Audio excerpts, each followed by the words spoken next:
Hello guys, this is Shweta Rana. Welcome to biology booster classes. तो चलिए शुरू करते हैं आज का लेक्चर। आज के लेक्चर हम शुरू करेंगे नए सिस्टम ऑफ कॉकरोच से, जो है होगा हमारा एक्सक्रीटरी सिस्टम। ठीक है, लास्ट लेक्चर में मैंने आप लोगों को डाइजेस्टिव सिस्टम ऑफ कॉकरोच के बारे में समझा दिया था। फिर भी मैं एक बार आप लोगों को रिवाइज करा देती हूँ ताकि यदि आप लोग कुछ उसमें से भूल गए हैं तो आप लोगों को याद आ जाए। ठीक है, हम लोगों ने लास्ट लेक्चर में डाइजेस्टिव सिस्टम के बारे में क्या है डिस्कस किया था। मैंने आप लोगों को बताया था जो कॉकरोच का जो डाइजेस्टिव सिस्टम होता है वो कहीं ना कहीं ह्यूमन बींग से रिलेट करता है। क्यों? क्योंकि ह्यूमन बींग के अंदर भी जो डाइजेस्टिव सिस्टम के अंदर एलिमेंट्री कैनाल और ग्लैंड्स प्रेजेंट होती हैं, इसी तरीके से कॉकरोच के अंदर भी alimentary canal and glands present होती हैं। वो बात अलग है कि ह्यूमन बींग जो है हाई लेवल के ऑर्गेनिज्म होते हैं, जिस वजह से उनका जो डाइजेस्टिव सिस्टम होता है वो वेल डेवलप्ड होता है। कहने का मतलब यह है कि उनके डाइजेस्टिव सिस्टम में ज़्यादा टाइप्स की जो है ग्लैंड्स प्रेजेंट होती हैं और ज़्यादा टाइप्स की क्या है सेल्स प्रेजेंट होते हैं। लेकिन हम यदि कॉकरोच की बात करते हैं तो उसमें हमने केवल क्या जो है एक ही टाइप की जो है ग्लैंड्स देखी थी, जो हमने सलाइवरी ग्लैंड्स देखी थी। फिर हमने डिस्कस किया था कि जो एलिमेंट्री कैनाल होती है कॉकरोच के अंदर वो डिफरेंशिएट होती है 3 पार्ट्स में, फोरगट, मिडगट एंड हिंडगट। फिर हमने different parts of foregut, different parts of midgut and different parts of hindgut के बारे में क्या है डिस्कस किया था। एंड फाइनली हमारा जो डाइजेस्टिव सिस्टम था वो कंप्लीट हो चुका है। अब हम बात करते हैं next system of cockroach, this is excretory system. Excretory system. तो चलिए बच्चों स्टार्ट करते हैं आज का lecture. Excretory system. Excretory system मतलब मीन्स दैट एक्सक्रीशन का जो प्रोसेस होता है एनिमल्स की बॉडी के अंदर वो किसके थ्रू होता है? एक्सक्रीटरी सिस्टम के थ्रू होता है। अब यदि आप लोगों को याद हो तो जब मैंने आप लोगों को डाइजेस्टिव सिस्टम पढ़ाया था और उसमें एलिमेंट्री कैनाल के बारे में बताया था, तो एलिमेंट्री कैनाल में जो हिंडगट और जो मिडगट का जंक्शन था उस पर कुछ थ्रिड लाइक स्ट्रक्चर्स प्रेजेंट थे, कुछ थ्रिड लाइक संरचनाएं प्रेजेंट थी, जिन्हें मैंने नाम दिया था मेलपिगियन ट्यूब्यूल्स। Malpighian tubules. तो आज हम उसी के बारे में एक्सक्रीटरी सिस्टम में क्या है डिस्कस करने वाले हैं। ठीक है, वैसे तो मैंने जो है थोड़ी बहुत जो नॉलेज है डाइजेस्टिव सिस्टम में भी एक्सक्रीशन के बारे में दे दी थी, वही हम लोग यहीं पढ़ेंगे, उससे कुछ अलग नहीं पढ़ेंगे। पर थोड़ी बहुत एक दो जो सेल्स हैं वो यहाँ पर ऐड हो जाएंगी, क्योंकि कॉकरोच में जो एक्सक्रीटरी सिस्टम होता है वो ज़्यादा डेवलप नहीं होता है। कुछ ही टाइप की जो सेल्स होती हैं वो सिंपली प्रोसेस के थ्रू जो है एक्सक्रीशन का प्रोसेस करती हैं इनसाइड द कॉकरोच। तो चलिए स्टार्ट करते हैं। एक्सक्रीशन का जो प्रोसेस है मेनली कॉकरोच में होता है किसके द्वारा? मेलपिगियन ट्यूब्यूल्स के द्वारा। मेलपिगियन ट्यूब्यूल्स के द्वारा। और वो कहाँ प्रेजेंट होती हैं? डायग्राम आप लोगों के सामने ड्रॉ करती हूँ, शायद आप लोगों को कुछ याद आ जाए। इस तरीके से हमने क्या करा था, एक मिडगट थी और मिडगट के बाद में क्या थी? हिंडगट थी। और यहाँ पर जहाँ मिडगट और हिंडगट, इसे मैं बोलती हूँ हिंडगट और इसे हम बात करते हैं मिडगट। शॉर्ट फॉर्म में बताऊंगी ताकि क्योंकि स्ट्रक्चर तो आप लोग कल देख ही चुके थे। तो ये वाला पोर्शन क्या है? मिडगट है और जो नीचे वाली जो ट्यूब लाइक स्ट्रक्चर है this is known as hindgut. Hindgut और मिडगट के जंक्शन पर कुछ थ्रिड लाइक स्ट्रक्चर्स प्रेजेंट थे, कुछ थ्रिड लाइक स्ट्रक्चर्स प्रेजेंट थे। ठीक है, जिनकी संख्या मैंने कितनी बताई थी? जिनकी संख्या मैंने बताई थी 100 से 150, 100 से 150, 100 से 150 जो होते हैं ये नंबर होते हैं। नंबर ऑफ मेलपिगियन ट्यूब्यूल्स कितने होते हैं? 100 to 150। कहाँ प्रेजेंट होते हैं? Junction of midgut and hindgut. ठीक है, तो ये मेलपिगियन ट्यूब्यूल्स क्या होती हैं? मेलपिगियन ट्यूब्यूल्स में 2 टाइप्स की सेल्स प्रेजेंट होती हैं, जो होती हैं ग्लैंडुलर सेल्स और एक होती हैं सिलिएटेड सेल्स। ठीक, एक होती हैं ग्लैंडुलर सेल्स और एक होती हैं सिलिएटेड सेल्स। ठीक है, बेसिकली जो मेलपिगियन ट्यूब्यूल्स होते हैं उनका फंक्शन क्या होता है? जब डाइजेशन के प्रोसेस में जो मिडगट में जब एब्जॉर्प्शन का प्रोसेस हो जाता है, जो ज़रूरी फूड मटेरियल्स होते हैं, जितने भी ऑर्गेनिक कंपाउंड्स होते हैं कॉकरोच की बॉडी के लिए ज़रूरी होते हैं, वो सारे क्या हो जाते हैं?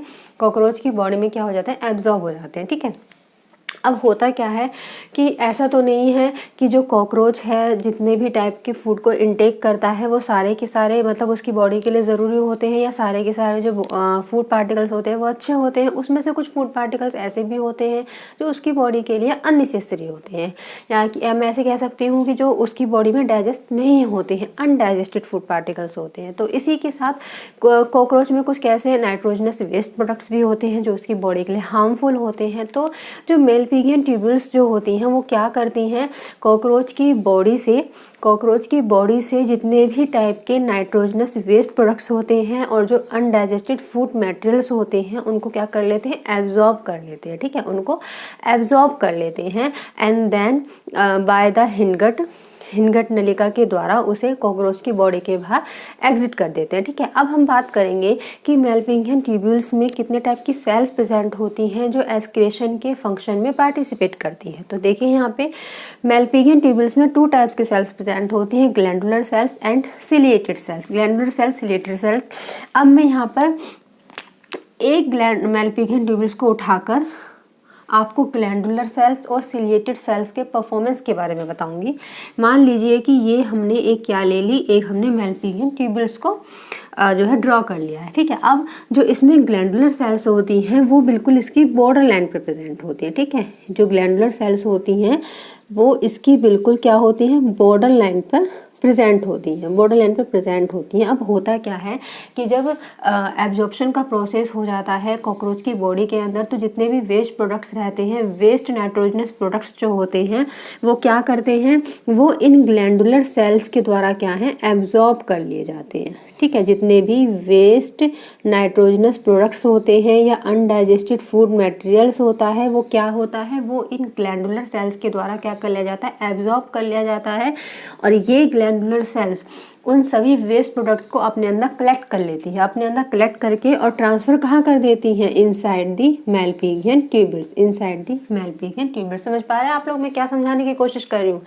मैंने बताया कि जब कॉकरोच की बॉडी में डाइजेशन का प्रोसेस कंप्लीट हो जाता है और एब्जॉर्प्शन का प्रोसेस कंप्लीट हो जाता है, तो उनकी बॉडी में क्या होता है, अनडाइजेस्टेड फूड मटेरियल्स जो होते हैं वो क्या करते हैं, वो ट्रांसफ़र हो जाते हैं हिंडगट की तरफ। ठीक है, हिंडगट की तरफ ट्रांसफर हो जाते हैं। तो उसी टाइम जो मेलपिगियन ट्यूब्यूल्स की जो ग्लैंडुलर सेल्स होती हैं वो उन अनडाइजेस्टेड फूड मटेरियल्स को और जो कॉकरोच की बॉडी में वेस्ट नाइट्रोजनस प्रोडक्ट्स होते हैं उनको क्या करने लगती हैं, एब्जॉर्ब करने लगती हैं, उनको अपनी तरफ खींचने लगती हैं और उनको एब्जॉर्ब करके अपने अंदर कलेक्ट करके कहाँ ट्रांसफ़र कर देती हैं, मेलपिगियन ट्यूब्यूल्स के अंदर ट्रांसफ़र कर देती है। ठीक है, अब देखिए, अब मेलपिगियन ट्यूब्यूल्स में जब भी वेस्ट नाइट्रोजनस प्रोडक्ट्स जो होते हैं एंट्री कर लेते हैं, तो यहाँ पर प्रेजेंट होती हैं सिलिएटेड सेल्स, यहाँ पर प्रेजेंट होती हैं सिलिएटेड सेल्स। ठीक है, सिलिएटेड सेल्स। ठीक, ये सिलिएटेड सेल्स क्या करती हैं, ये सिलिएटेड सेल्स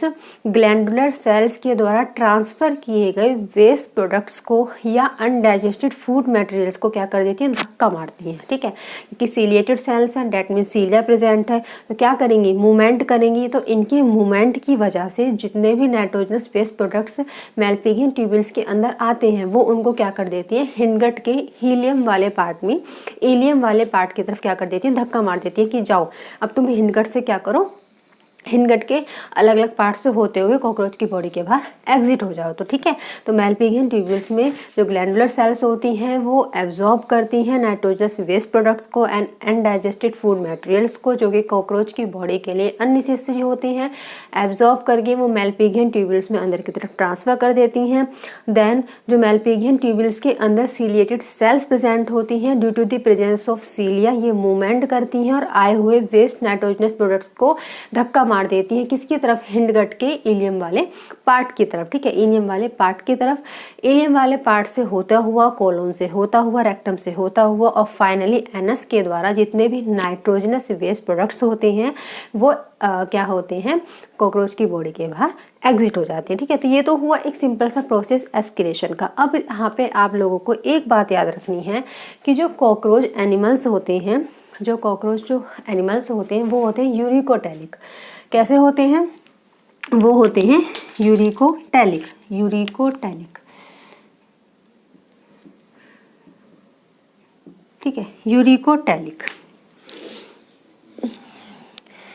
अब बात करते हैं कि यूरिकोटैलिक एनिमल्स कौन से एनिमल्स होते हैं। तो यूरिकोटैलिक एनिमल्स वो एनिमल्स होते हैं जिनमें नाइट्रोजनस वेस्ट प्रोडक्ट्स, या हम ऐसे कह सकते हैं कि जो फिकस मटेरियल होता है वो किसकी फॉर्म में निकलता है, यूरिक एसिड की फॉर्म में निकलता है। ठीक है, यूरिक एसिड की फॉर्म में निकलता है। मैंने बताया ना कि कॉकरोच की बॉडी के अंदर जो वेस्ट मटेरियल होता है वो किसकी फॉर्म में होता है, नाइट्रोजनस की फॉर्म में होता है। ठीक है, नाइट्रोजन की यौगिक की फॉर्म में होता है, लेकिन ड्यूरिंग द प्रोसेस ऑफ एस्किलेशन वो कन्वर्ट हो जाता है किसमें, यूरिक एसिड में कन्वर्ट हो जाता है, यूरिक एसिड में। मैं यहाँ लिख देती हूँ ताकि आप लोगों को ध्यान रहे कि इसके अंदर जो एस्किलेशन के प्रोसेस के दौरान जो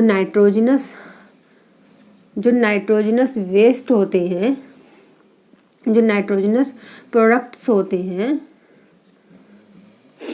वो कन्वर्ट हो जाते हैं किस में, यूरिक एसिड में, यूरिक एसिड में। और यही यूरिक एसिड जो है वो एज अ फिकस मटेरियल जो है कॉकरोच की बॉडी से बाहर एग्जिट कर दिया जाता है। तो that's why these are known as uricotelic animals. ठीक है, यूरिकोटैलिक एनिमल्स। यूरिकोटैलिक एनिमल्स कौन से एनिमल्स होते हैं, वो एनिमल्स होते हैं जिनमें फिकस मटेरियल किसकी फॉर्म में एग्जिट होता है बॉडी के बाहर, यूरिक एसिड की फॉर्म में एग्जिट होता है। ठीक है, अब वैसे तो बेसिकली जो मेलपिगियन ट्यूब्यूल्स की जो सेल्स होती हैं, जो हमने ग्लैंडुलर और सीलेटेड सेल्स बताई हैं, वही जो है एस्क्रिएशन का प्रोसेस करते हैं। लेकिन इसके अलावा उसकी बॉडी में कुछ अलग टाइप ऑफ सेल्स भी प्रेजेंट होती हैं जो कहीं ना कहीं as a supporting self work करती हैं, किसके लिए, मेलपिगियन ट्यूब्यूल्स की तरह। या मैं ऐसा कह सकती हूँ कि कुछ ऐसी सेल्स होती हैं जो मेलपिगियन ट्यूब्यूल्स को एस्क्रिएशन का प्रोसेस कराने में हेल्प करती है। तो आइए देखते हैं वो कौन सी सेल्स होती हैं। कुछ होती हैं फैट बॉडी, ठीक है, जिन्हें हम यूरेट सेल्स भी कहते हैं, जिन्हें हम यूरेट सेल्स भी कहते हैं। ठीक है, यूरेट सेल्स भी कहते हैं। ठीक है, कुछ होती हैं नेफ्रोसाइट्स और कुछ होती हैं uricose gland sales. Uricose gland sales जो होती हैं वो केवल मेल कॉकरोच के अंदर प्रेजेंट होती हैं, वो फीमेल में प्रेजेंट नहीं होती। ये चीज़ आपको याद रखनी है कि जो यूरिकोज ग्लैंड सेल्स होती हैं वो किस में प्रेजेंट होती हैं, सिर्फ मेल में प्रेजेंट होती हैं, सिर्फ मेल में प्रेजेंट होती है। ठीक है, बेसिकली जो ये तीनों टाइप की सेल्स होती हैं ये क्या करती हैं, यूरिक एसिड को अपने अंदर स्टोर करती रहती हैं। जब जो कॉकरोच होता है जब अपने अंदर डाइजेशन का प्रोसेस करता रहता है, एब्जॉर्प्शन का प्रोसेस करता रहता है, तो जितने भी उसकी बॉडी के अंदर नाइट्रोजनस वेस्ट प्रोडक्ट्स बनते हैं वो यूरिक एसिड की फॉर्म में इन 3 टाइप ऑफ सेल्स में क्या करते रहते हैं, कलेक्ट होते रहते हैं, इकट्ठे होते रहते हैं। ठीक है, अब जैसे जैसे जिसका जब मतलब नंबर लगेगा मेलपिगियन ट्यूब्यूल्स के आसपास ये सारी सेल्स प्रेजेंट होती हैं, तो ये क्या करते हैं, धीरे धीरे अपने अंदर कलेक्ट किए गए यूरिक एसिड को ट्रांसफर करते रहते हैं। किसमें, मेलपिगियन ट्यूब्यूल्स में। फिर वही प्रोसेस चलेगा मेलपिगियन ट्यूब्यूल्स में जब नाइट्रोजनस वेस्ट प्रोडक्ट्स जो कि ऑलरेडी यूरिक एसिड बन चुका है आ जाएगा, फिर वो हिंडगट के अदर पार्ट से होता हुआ बॉडी के बाहर एग्जिट हो जाएगा। तो इस तरीके से सिंपल लैंग्वेज में कहूँ कि जो ये तीनों टाइप की सेल्स होती हैं ये सिर्फ और सिर्फ स्टोरेज करती हैं, किसका, यूरिक एसिड का स्टोरेज करती है। ठीक है, बाकी इनका आगे कोई फंक्शन नहीं होता है। यूरिक एसिड को अपने अंदर कलेक्ट करती रहती हैं, इकट्ठा करती रहती हैं। फिर जैसे जैसे जिसका नंबर लगता रहता है वो धीरे धीरे यूरिक एसिड को ट्रांसफर करती रहती हैं towards the malpighian tubules. And then malpighian tubules से होता हुआ नाइट्रोजनस वेस्ट प्रोडक्ट्स जो होता है यूरिक एसिड की फॉर्म में, वो कहाँ क्या है, डिलीवर हो जाता है, वो कॉकरोच की बॉडी के बाहर एग्जिट हो जाता है। तो सो गाइस, इस तरीके से ये सिंपल सा जो है एस्क्रिएटरी सिस्टम होता है किसके अंदर, कॉकरोच के अंदर। मैंने बताया ना ज़्यादा वेल डेवलप नहीं होता है, ज़्यादा कुछ हमें खास इसमें पढ़ना नहीं है, बस इतना ही हम लोगों को पढ़ना है। ठीक है, यहाँ से यदि क्वेश्चन आएगा तो सिंपल आ सकता है कि जो एस्क्रिएशन का प्रोसेस है वो बेसिकली कॉकरोच में होता किसकी वजह से है, तो वो होता है मेलपिगियन ट्यूब्यूल्स की वजह से होता है। कहाँ प्रेजेंट होता है, junction between midgut and hindgut. कितनी होती है, 100 से 200 की संख्या, 100 से 150 की संख्या में होती हैं। तो यही कुछ क्वेश्चंस हैं जो आपसे पूछे जा सकते हैं। अब हम बात करने वाले हैं नेक्स्ट टाइप ऑफ सिस्टम जो है सर्कुलेटरी सिस्टम। ठीक है, जो कि अपने आप में एक इम्पोर्टेंट सिस्टम है इनसाइड द कॉकरोच। तो चलिए डिस्कस करते हैं हम सर्कुलेटरी सिस्टम के बारे में। ठीक है, circulatory system is also known as blood vascular system. Blood vascular system simple language में आप लोगों को बताऊं तो मतलब बॉडी के अंदर जो ब्लड का फ्लो होता है, यदि आप लोगों ने ह्यूमन बींग के अंदर रेस्पिरेशन का प्रोसेस कभी पढ़ा है तो आपको पता होना चाहिए कि रेस्पिरेशन के प्रोसेस के थ्रू होता क्या है। O2 को हम क्या करते हैं, लेते हैं, और CO2 को हम बाहर निकालते हैं। अब O2 का लेना और CO2 का निकलना वो किसके थ्रू होता है, ब्लड के थ्रू होता है। ब्लड के थ्रू होता है तो ये इसलिए हम इसको क्या बोलते हैं, ब्लड वेस्कुलर सिस्टम भी बोल सकते हैं या सर्कुलेटरी सिस्टम भी बोल सकते हैं। ठीक है, अब बात करते हैं कि कॉकरोच में जो सर्कुलेटरी सिस्टम होता है वो किस टाइप का होता है, उसमें कौन कौन से पार्ट्स प्रेजेंट होते हैं और वो पार्ट्स कैसे कैसे फंक्शन करते हैं। तो चलिए देखते हैं।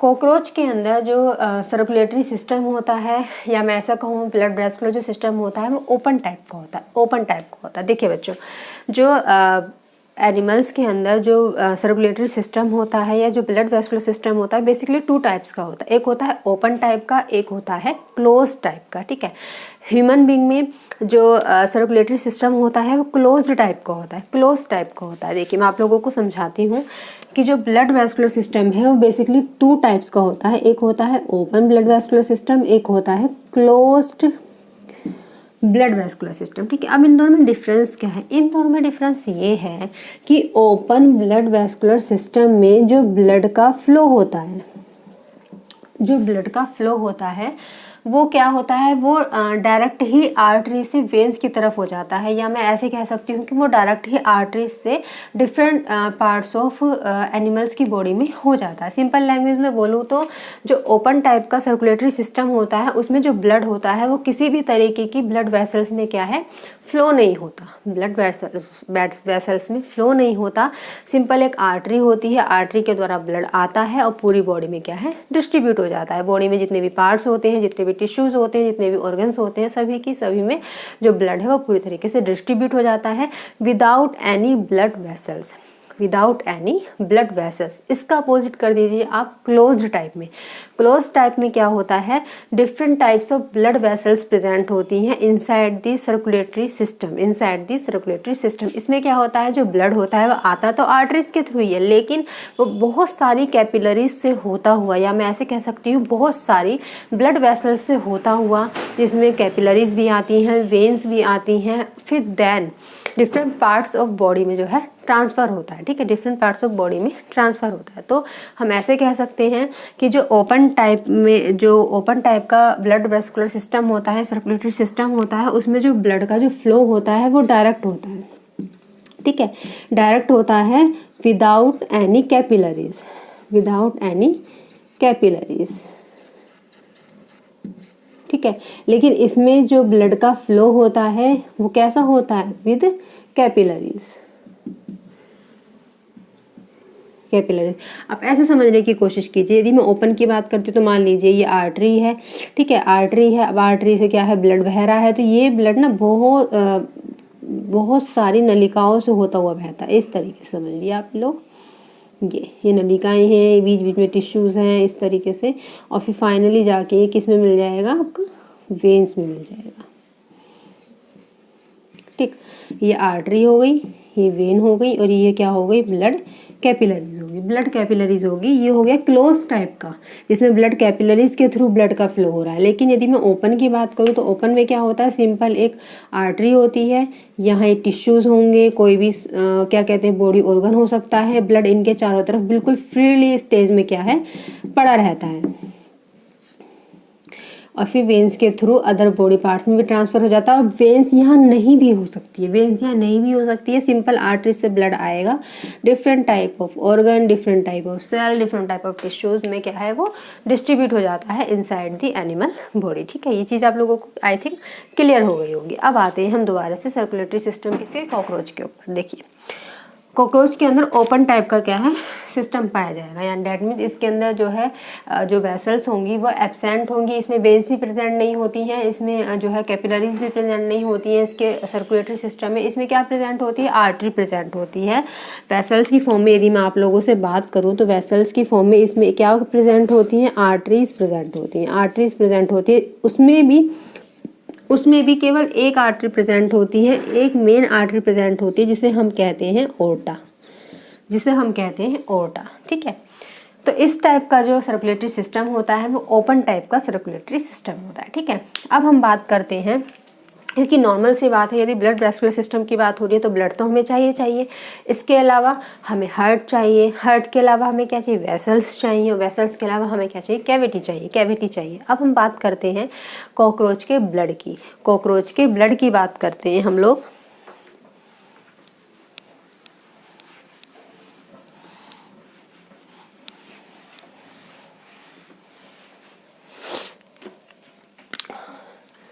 देखिए बच्चों,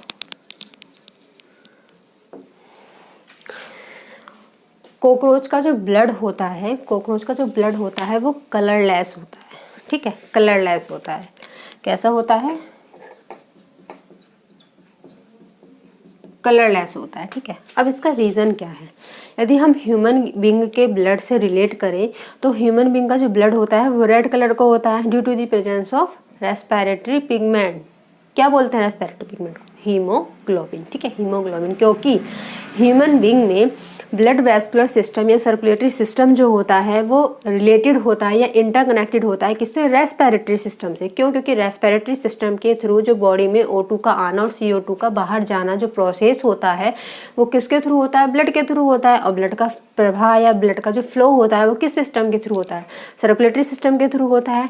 ठीक है, तो इस तरीके से जो ह्यूमन बीइंग के अंदर क्या है, रेस्पिरेटरी सिस्टम को चलाने के लिए हमें ब्लड की ज़रूरत पड़ती है। दैट्स वाई ब्लड के अंदर क्या प्रेजेंट होता है, रेस्पिरेटरी पिगमेंट प्रेजेंट होता है जिसे हम हीमोग्लोबिन कहते हैं, जिसकी प्रेजेंस की वजह से जो ब्लड का कलर है वो कैसा होता है, रेड कलर का होता है। लेकिन यदि हम कॉकरोच की बात करें तो कॉकरोच के अंदर जो ब्लड का कलर होता है वो कलर नहीं होता है, डेट मीन्स कलरलेस ब्लड होता है। क्यों? क्योंकि इसके अंदर किसी भी टाइप का रेस्पिरेटरी पिगमेंट प्रेजेंट ही नहीं होता। क्यों? क्योंकि इसमें ब्लड का कोई रोल ही नहीं होता रेस्पिरेशन में।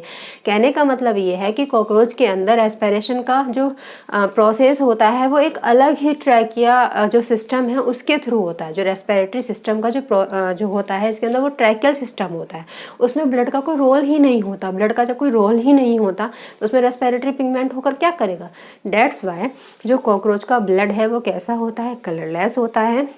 ब्लड में किसी भी टाइप का रेस्पिरेटरी पिगमेंट क्या है, प्रेजेंट नहीं होता। रेस्पिरेटरी पिगमेंट क्या है, वो एब्सेंट होता है। ठीक है, अब जो इसका ब्लड होता है वो बेसिकली दो कंपोनेंट से मिलकर बना हुआ होता है।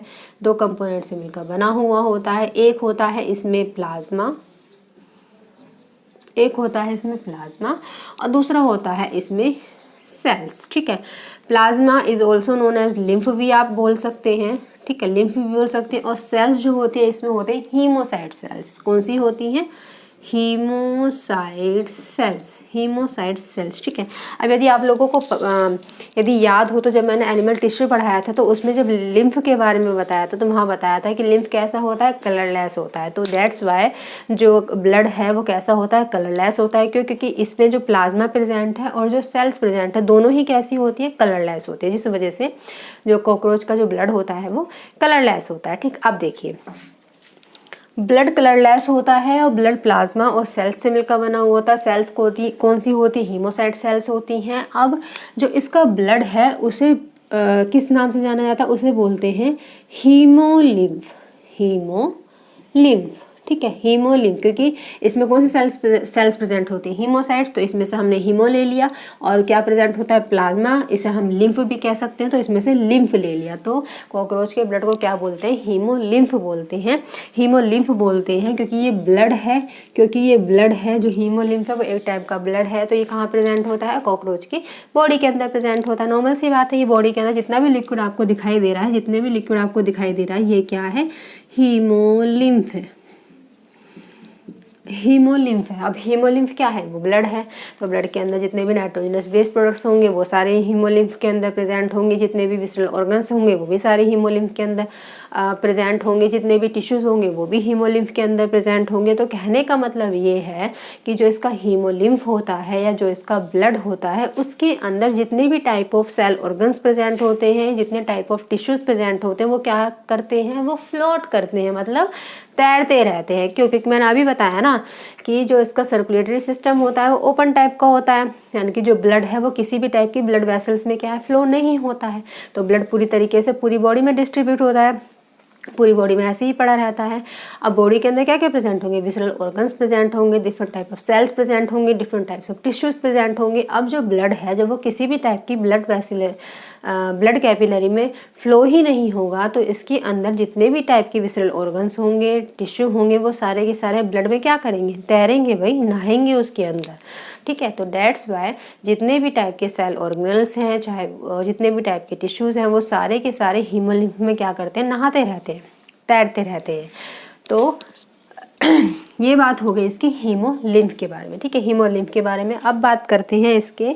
अच्छा, इसके अंदर जितने भी टाइप के विसरल ऑर्गन्स होते हैं वो एक टाइप की कैविटी में ओपन होते हैं, जिसे हमारे अंदर जो कैविटी होती है उसे हम सिलोम बोलते हैं। इसी तरीके से कॉकरोच के अंदर जो कैविटी होती है उसे हम बोलते हैं हीमोसिल कैविटी। क्या बोलते हैं, हीमोसिल कैविटी। ठीक है। कैविटी, हीमोसिल कैविटी क्या है? कैविटी है, मतलब जो इसके अंदर जो स्पेस है जिसके अंदर सारे के सारे ऑर्गन्स क्या है ओपन होते हैं, उसे हम बोलते हैं हीमोसिल कैविटी। तो ये बात हो गई इसके ब्लड के बारे में। ब्लड कैसा होता है? कलरलेस होता है। ब्लड को क्या बोलते हैं? हीमोलिम्फ बोलते हैं। कलरलेस क्यों होता है? क्योंकि इसमें किसी भी टाइप का रेस्पिरेटरी पिगमेंट प्रेजेंट नहीं होता है। इसमें केवल क्या प्रेजेंट होता है? प्लाज्मा और हीमोसाइट सेल्स प्रेजेंट होती हैं। ठीक, इसकी कैविटी को या कॉकरोच की कैविटी को हम क्या बोलते हैं? हीमोसिल कैविटी बोलते हैं। और इसके ब्लड को हम क्या बोलते हैं? हीमोलिम्फ बोलते हैं। तो ये हो गया first component of circulatory system. अब हम बात करते हैं हार्ट के बारे में। किसके बारे में? हार्ट के बारे में। डायग्राम में देखिए बच्चों, डायग्राम में देखिए जो रेड कलर से आपको दिखाई दे रहा है, this is known as heart chambers. Heart chambers, ठीक है। यदि हम ह्यूमन बीइंग की बात करते हैं तो ह्यूमन बीइंग के अंदर जो हार्ट होता है वो कैसा होता है? 4 चैम्बर होता है। 4 चैम्बर होता है।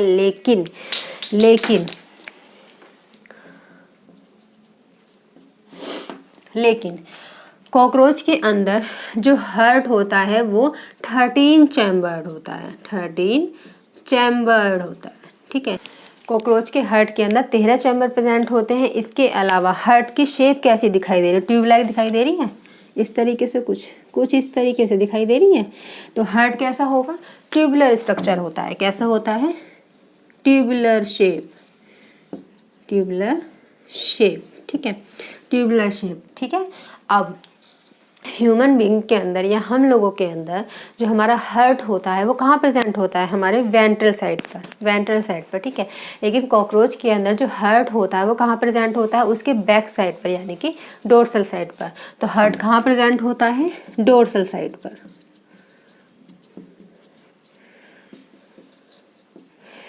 डोर्सल साइड पर, ठीक। डोर्सल साइड पर, ठीक।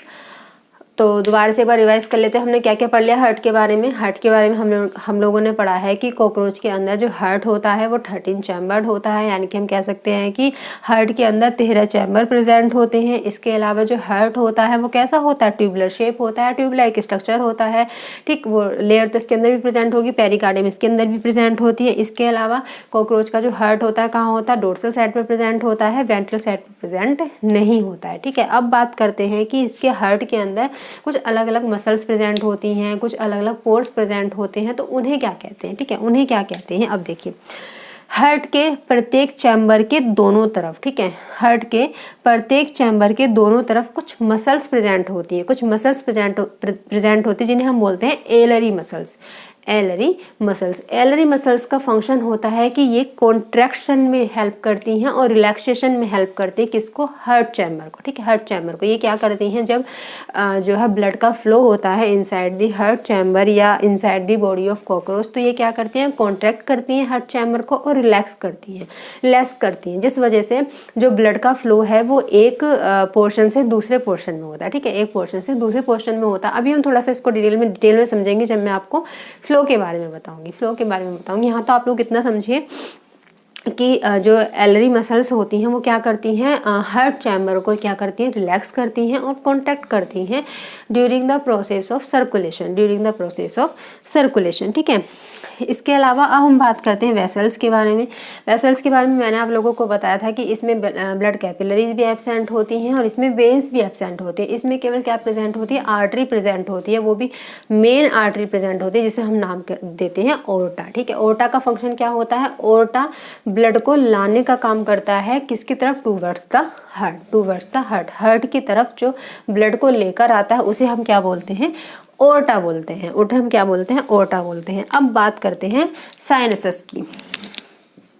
अब बात करते हैं साइनसस की कि साइनसस क्या होता है। साइनसस आप ऐसे समझ सकते हैं कि कॉकरोच की बॉडी के अंदर जितना भी स्पेस होता है जिसमें ऑर्गन्स प्रेजेंट होते हैं या जिसमें ब्लड भरा रहता है, जिसमें हीमोलिम्फ भरा रहता है, वो सारा का सारा स्पेस क्या कहलाता है? साइनसस कहलाता है, ठीक है। इसे आप कैविटी भी बोल सकते हैं, इसे आप कैविटी भी क्या है? एक टाइप का खाली स्पेस ही तो है जिसमें बहुत सारे ऑर्गन्स प्रेजेंट है, बहुत सारे टिश्यू प्रेजेंट है, हीमोलिम्फ प्रेजेंट है, यानी कि ब्लड प्रेजेंट है। तो वही चीज़ है साइनसस भी क्या है कि इनसाइड दी बॉडी वो स्पेस कॉकरोच के अंदर जो किससे भरा हुआ है? पूरी तरीके से ब्लड से भरा हुआ है, उस स्पेस को क्या बोलते हैं? साइनसस बोलते हैं, ठीक है। अब मैं एक डायग्राम बनाती हूँ। वैसे तो डायग्राम आपके सामने ये भी है, लेकिन इसमें थोड़ा क्लियरली आप लोगों को समझ नहीं आएगा। ये थोड़ा इन्होंने क्या बोलते हैं लॉन्ग ट्रांसफ़र व्यू में बना रखा है। मैं आपको लेटरल व्यू में बनाकर समझाती हूँ कि जो मैकेनिज्म का जो प्रोसेस है वो सर्कुलेशन का जो प्रोसेस है ब्लड का, वो कॉकरोच की बॉडी में कैसे होता है। तो चलिए देखते हैं हम डायग्राम के बारे में।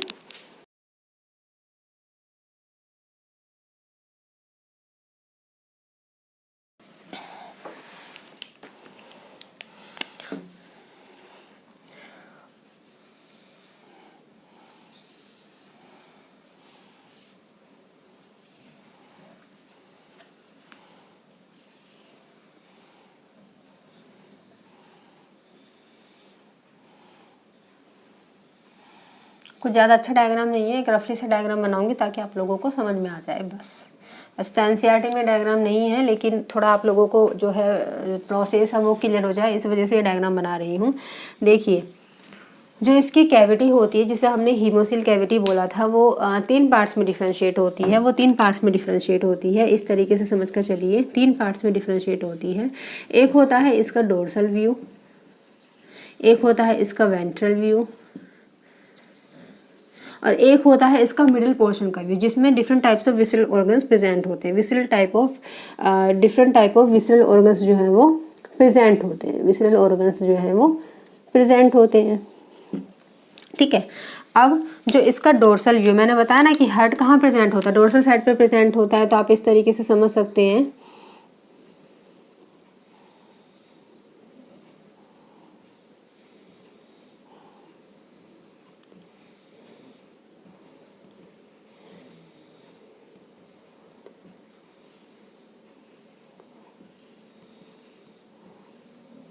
कितने हो गए, 1 2 3 4 5 6 7 8 9 10 हो गए। कितने बनाने, 13, 11 12 और 1 13, ठीक है।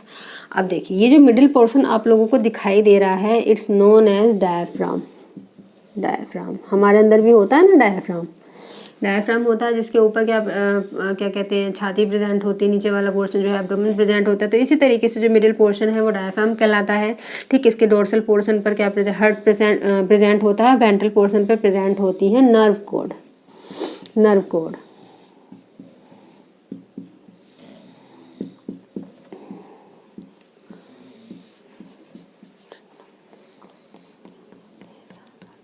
नो गैंग्लियन प्रेजेंट होते हैं इसकी नर्व कोड में। ये हम पढ़ेंगे जब नर्वस सिस्टम जो है जब पढ़ेंगे। तो यहाँ पे बस आप इतना समझ लीजिए कि इसके वेंट्रल पोर्शन पर नर्व कोड प्रेजेंट होती है, डोर्सल पोर्शन पर हार्ट प्रेजेंट होता है, हार्ट में 13 चैम्बर प्रेजेंट होते हैं, और ये हार्ट कनेक्ट होता है किसके द्वारा, एरियल मसल्स के द्वारा। मैं सिर्फ आप लोगों को समझाने के लिए एक सिंगल लेयर से मसल्स को यहाँ पे ड्रॉ कर दे रही हूँ। बाकी आप उस डायग्राम में देख सकते हैं कि जो मसल्स कैसी हैं, बहुत सारी मसल्स जो हैं वो दोनों साइड ऑफ चैम्बर के प्रेजेंट होती हैं। तो ये कौन सी मसल होती हैं, एलरी मसल्स, एलरी मसल्स, ठीक है, एलरी मसल्स। और ये क्या है, डायफ्राम है।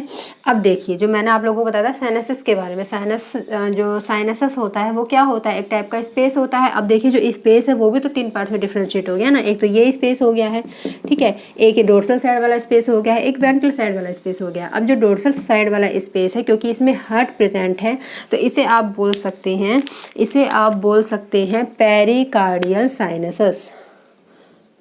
पेरिकार्डियल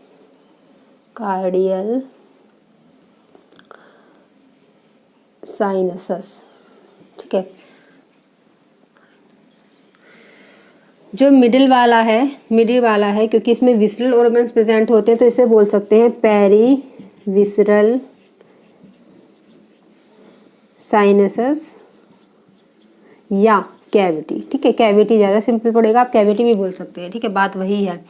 और जो वेंट्रल साइड पर क्या प्रेजेंट है, नर्व कोड प्रेजेंट है, तो इसे बोल सकते हैं peri neuro cavity, peri neuro cavity, ठीक है, पेरी न्यूरो कैविटी, ठीक है। अब आइए, अब जो ये हार्ट वाला पोर्शन है, यहाँ से मैं एक अलग से आप लोगों को स्ट्रक्चर बना के समझाती हूँ। यहाँ से मैंने 2 स्ट्रक्चर ले लिया इस तरीके से हार्ट का, एक ये हो गया। अब ये कनेक्ट है ऊपर की तरफ, कैसे, इस तरीके से, ये ऊपर कनेक्ट होगा, ठीक है।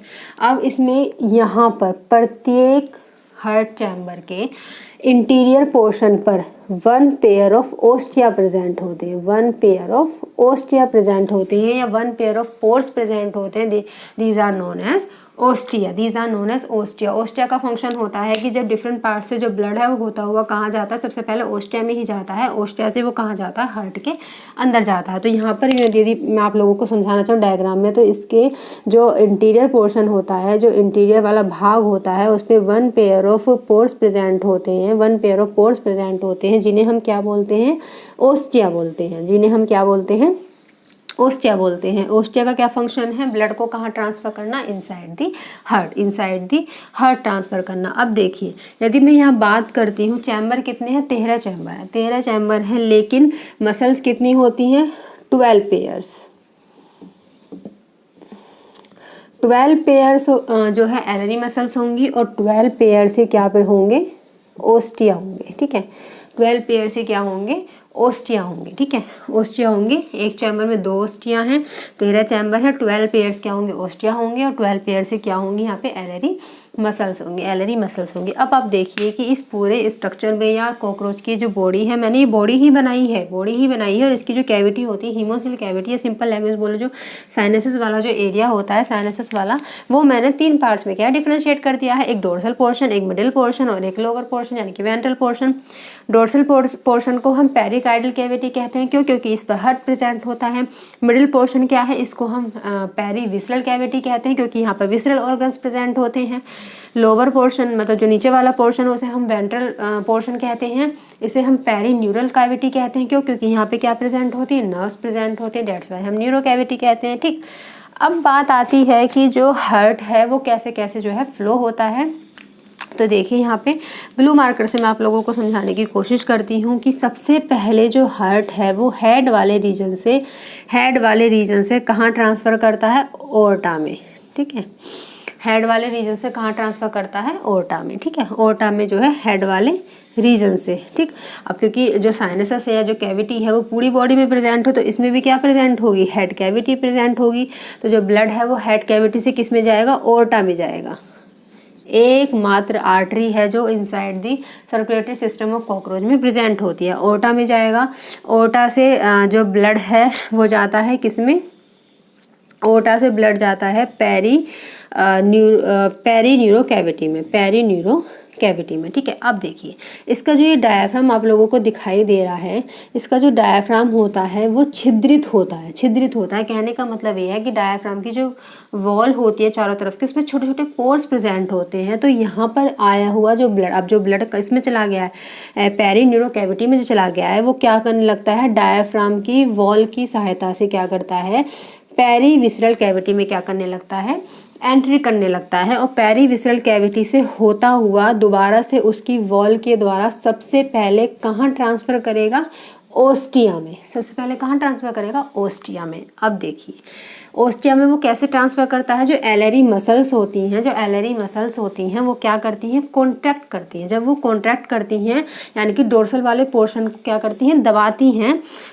हैं, तो जो पेरीविसरल वाला जो कैविटी है उस पर क्या है, दबाव ज़्यादा पड़ता है। और हम लोगों को पता है कि जो ब्लड है वो हमेशा हाई से लो प्रेशर की तरफ क्या करता है, फ्लो करता है। जब इस पर प्रेशर ज़्यादा पड़ता है, किस पे, पेरीविसरल कैविटी पे, पेरीविसरल कैविटी में जब प्रेशर ज़्यादा पड़ता है तो जो ब्लड है वो तुरंत ही डायफ्राम की वॉल से होता हुआ तुरंत किस में एंट्री कर देता है, ओस्टिया में एंट्री कर देता है। और जैसे ही ओस्टिया में एंट्री करता है तो पेरीविसरल कैविटी का जो क्या कहते हैं कंसंट्रेशन है वो क्या है, कम हो जाती है। और किस में हाई हो जाती है, दोबारा से किस में, डोर्सल वाले साइड में, या हम बोल सकते हैं पेरिकार्डियल कैविटी में, ठीक है। तो जो एलरी मसल्स होती हैं वो रिलैक्स हो जाती हैं। तो अब जो ब्लड है वो कहाँ ट्रांसफ़र करता है, ओस्टिया में ट्रांसफ़र करता है। ओस्टिया से कहाँ ट्रांसफ़र करेगा, प्रत्येक हार्ट चैम्बर में ट्रांसफ़र कर देता है।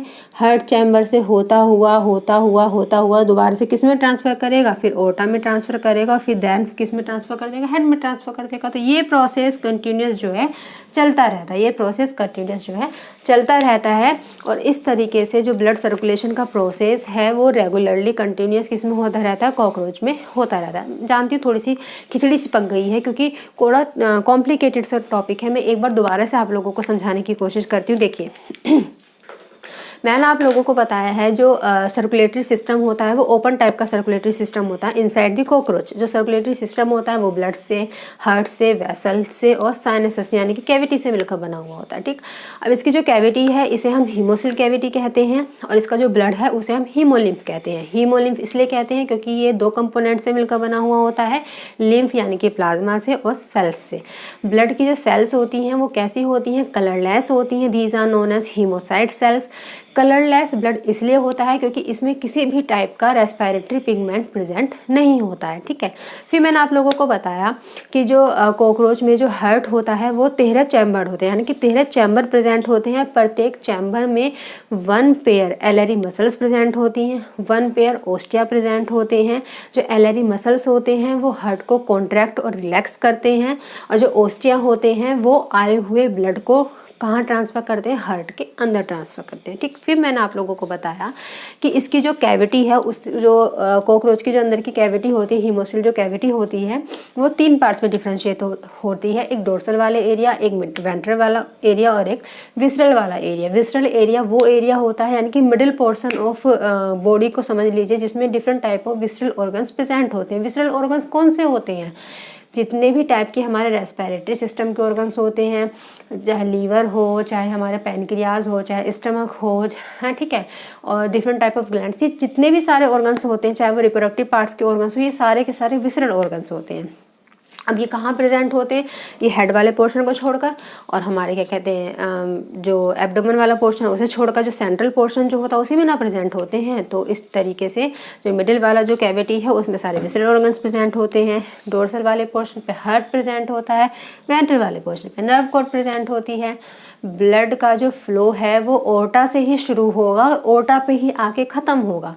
अब ब्लड का फ्लो सबसे पहले हेड वाले रीजन से शुरू होता है। हेड से ब्लड आएगा ओर्टा के द्वारा किस में जाएगा, पेरी न्यूरो कैविटी में जाएगा। पेरी न्यूरो कैविटी में पेरी न्यूरो कैविटी जो से होता हुआ ब्लड कहाँ जाता है, पेरी विसरल कैविटी में जाता है through the diaphragm wall. Diaphragm wall कैसी होती है, छिद्रित होती हैं क्योंकि उसमें बहुत सारे पोर्स प्रेजेंट होते हैं। तो यहीं पर आकर जो है ब्लड क्या है वो ट्रांसफर कर जाता है पेरी विसरल कैविटी में। पेरी विसरल कैविटी से होता हुआ ब्लड कहाँ एंट्री करता है, डोर्सल साइड में जाकर, डोर्सल कैविटी में जाकर, पेरी डोर्सल कैविटी में जाकर, पेरी कार्डियल कैविटी में जाकर, किसमें, ओस्टिया में, due to the contraction and relaxation of alary muscles. ठीक है, एलरी मसल्स। फिर ओस्टिया से दोबारा किस में एंट्री करता है, हार्ट में एंट्री करेगा। डिफरेंट टाइप ऑफ चैम्बर से होता हुआ अगेन किस में एंट्री करेगा, ओर्टा में एंट्री करेगा और ओर्टा से कहाँ चला जाएगा, दोबारा से हेड में चला जाएगा। तो ये कंटिन्यूस जो प्रोसेस है सर्कुलेटरी सिस्टम के अंदर वो चलता रहता है। ठीक है, अब यहाँ पे आप लोगों को 2 बातें याद रखनी है कि जो पर मिनट हार्ट बीट जो होती है किसकी, कॉकरोच की, कॉकरोच के अंदर हार्ट बीट जो होती है वो 1 मिनट में 100 से 200 बार होती है, जो हार्ट बीट होती है इनसाइड द कॉकरोच। ठीक है, पर मिनट हमारा कितना होता है, 72 बार धड़कता है ना हमारा जो दिल होता है। इसी तरीके से कॉकरोच का जो हार्ट होता है वो 1 मिनट में 100 से 200 बार धड़कता है। ठीक है, 100 से 200 बार धड़कता है।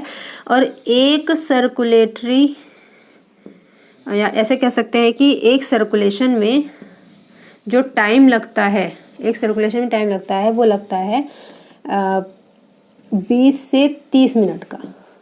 ठीक है, 20 से 30 मिनट का। मैंने आप लोगों को बताया कि कॉकरोच के अंदर जो हार्ट है वो 1 मिनट में कितनी बार धड़कता है, 100 से 200 बार धड़कता है। और जो एक सर्कुलेशन का जो टाइमिंग है, जो पीरियड है वो कितना होता है, 20 से 30 मिनट का होता है। सो गाइस, इस तरीके से ये कुछ नॉलेज थी सर्कुलेटरी सिस्टम ऑफ कॉकरोच के बारे में जो मैंने आप लोगों के साथ डिस्कस की है। आप लोग इस वीडियो को देखिए, समझिए। हालांकि कोई थोड़ा सा कॉम्प्लिकेटेड टॉपिक ज़रूर है, लेकिन यदि आप लोग इसको बार बार समझेंगे, तो बार बार वीडियो को देखने की कोशिश करेंगे, टॉपिक को समझने की कोशिश करेंगे, तो आपको ये टॉपिक डेफिनेटली समझ में आ जाएगा। और यदि नहीं आएगा तो मैं हूँ ना, मुझे बताइए आप लोग कमेंट सेक्शन में क्या चीज़ आपको समझ में नहीं आई है। ज़रूरत पड़ेगी तो मैं इस टॉपिक को दोबारा से आपके सामने ज़रूर रिपीट करूँगी यदि आप लोगों को टॉपिक समझ में नहीं आ पाया तो। सो गाइस, यहाँ आज का लेक्चर मैं यहीं ख़त्म करती हूँ। नेक्स्ट लेक्चर में हम नए सिस्टम के साथ मिलते हैं। Thank you so much watching for my video and best of luck.